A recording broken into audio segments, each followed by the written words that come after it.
Hello, welcome to the European Open briefing for Friday, September the 1st. I'm Rafi Bayajan, currency analyst at XM.com, and we're going to be having a look at what's happening in the currency markets today. So the dollar has backtracked a little bit from yesterday's 2 week highs against the yen. We did have fairly solid data released out of the US, although they were a little bit mixed, and the PC inflation measure fell slightly in July. So this hasn't really helped expectations of a third rate hike later this year. So that's why we're seeing the dollar a little bit weaker, but of course we also have a bit of caution ahead of the non-farm payrolls report later in the day. We did have fairly upbeat manufacturing PMIs out of Asia, including China and Japan, which did help risk sentiment, although gold is also heavily supported today despite the slight easing of tensions over North Korea. The euro is seesawing around the 1.19 level. We did have some reports yesterday suggesting that the ECB will not be announcing its tapering decision at its policy meeting next week. But it may raise alarms over the strength of the euro. So that's why the euro is being capped by those rumors, and it's unlikely to head higher prior to the ECB policy meeting.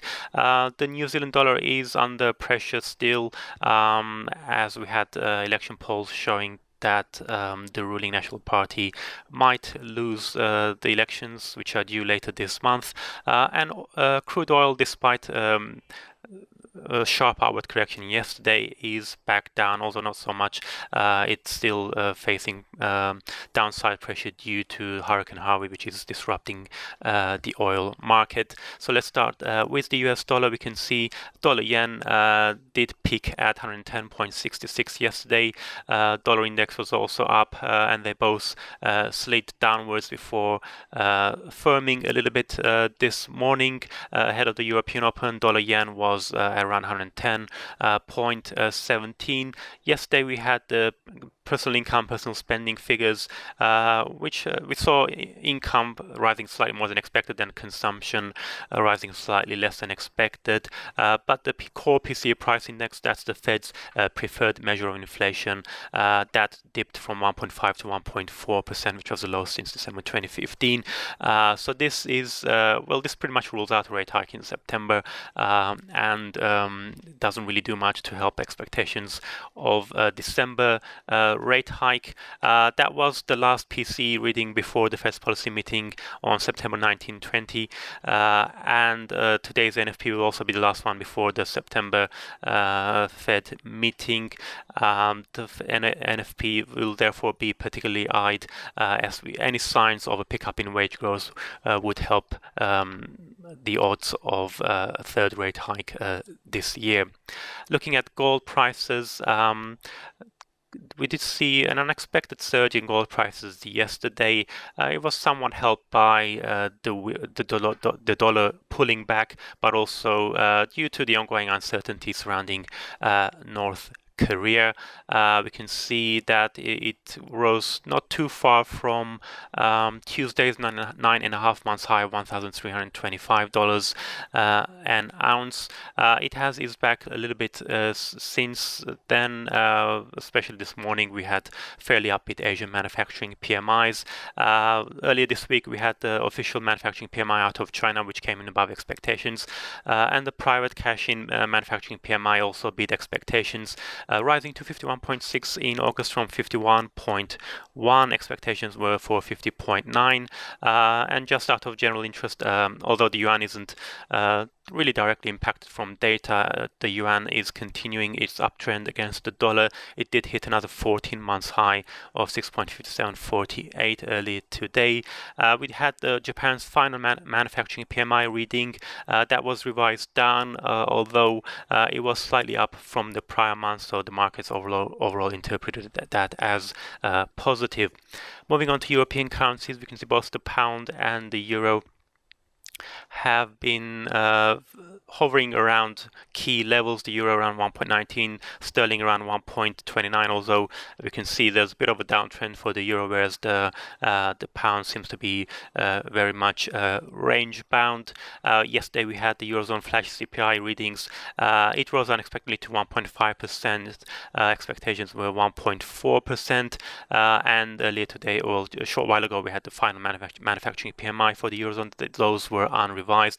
So little impact overall from the data for the euro, as focus is now very much on the ECB policy meeting next Thursday.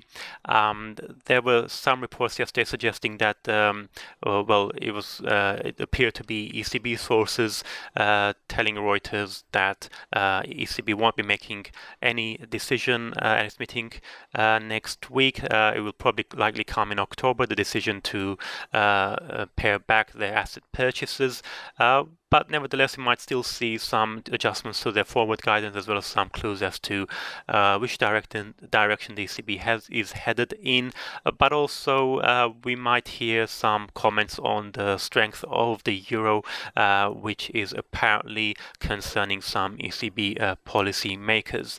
And regarding the pound, we've got the UK PMI, manufacturing PMI later today. But the main thing weighing on the pound is the Brexit negotiations not really going very well. The EU chief negotiator has accused the UK of nostalgic and unrealistic stance, whereas the UK has it back. Well, the trade secretary there has accused the EU of blackmailing the UK into paying more. The UK is so far unwilling to pay large amounts as part of its divorce bill. Let's have a look at the New Zealand dollar now, because the New Zealand dollar, it was doing rather well not that long ago. It had climbed to a two-year high of 0.7558 against the US dollar, but now it's at a 3-month low of 0.7130. That's down 5.5% from the July peaks. We had some data earlier today which showed New Zealand's terms of trade rising by less than expected in the second quarter. That did weigh on the Kiwi, but the main thing that's driving this particular downtrend this week is the election polls. New Zealand is going to the polls for a general election on September 23rd, but the ruling National Party, led by the current incumbent Prime Minister Bill English, they've fallen behind the Labour Party, so that's worrying the markets, because the markets favour the National Party over the Labour Party.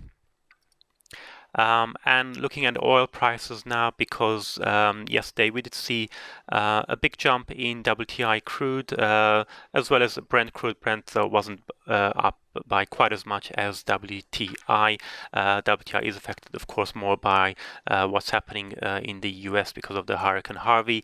US refineries, nearly a quarter of them are still shut due to flooding in Texas, and this of course has led to a big reduction in demand for oil prices. That's why crude oil prices have come down this week, although gasoline prices are sharply up. WTI crude did break about $47 yesterday. It's back down below that level this morning.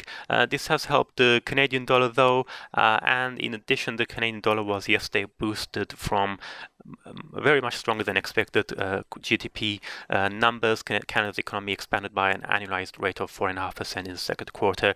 That was well above expectations of 3.7%. We can see the loonie moving closer to July's two-year high, currently trading at 1.2482. It's going to be a very busy calendar day.